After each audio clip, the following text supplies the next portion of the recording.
तर कलियुगातील एकमेव व्यक्ती ज्याला प्रभू श्रीरामांनी 2 वेळा दर्शन दिले होते. तर आता मागच्या व्हिडिओमध्ये सांगितल्याप्रमाणे गोस्वामी तुलसीदास आणि हनुमंतराय यांची भेट झाली होती. तर त्यांची भेट झाल्यानंतर गोस्वामी तुलसीदास यांनी हनुमंताला विनंती केली की मला प्रभू श्रीरामांचे दर्शन घ्यायचं आहे. तर हनुमंताने सांगितले की तुम्हाला यासाठी चित्रकूट येथे जायला लागेल.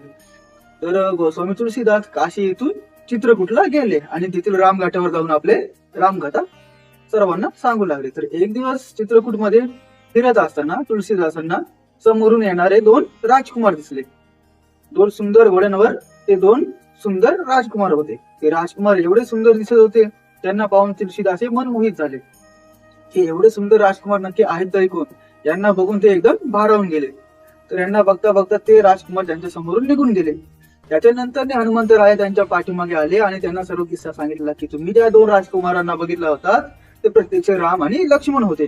तर ही गोष्ट ऐकून तुलसीदासांना खूप दुःख झाले. त्यांना एक प्रकारचा पश्चाताप झाला. तर हनुमंतरायने त्यांना थोडासा दिलासा दिला आणि सांगितले की तुम्हाला उद्या सकाळी पुन्हा प्रभू श्रीरामांचे दर्शन होईल.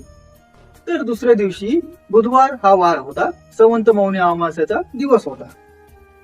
तर त्या दिवशी श्रीराम हे बाल रूपामध्ये अवतरित झाले आणि तुलसीदास यांच्या समोर गेले.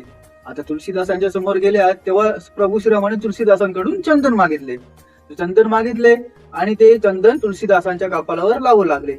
तर आता हे बघताच हनुमंतरायांना समजलं की आज सुद्धा तुलसीदास धोका खातील, त्यांना प्रभू श्रीराम ओळखता येणार नाही. तेव्हा हनुमंतरायाने एका बाजूला जाऊन पोपटाचे रूप धारण केले आणि म्हणाले की चित्रकूट के घाट पर वही संत की भीर, तुलसीदास चंदन घिसे तिलक देत रघुबीर. हे शब्द तुलसीदासांच्या कानावर पडतात. त्यांना समजलं की प्रत्यक्ष प्रभू श्रीराम आपल्याला तिलक लावत आहेत. ते एवढे भारावून गेले, स्वतःला हरून गेले की ते प्रभू श्रीरामाचे सदृश्य पाहून ते प्रत्यक्ष त्यांना ब्रह्मांडात दर्शन झाले.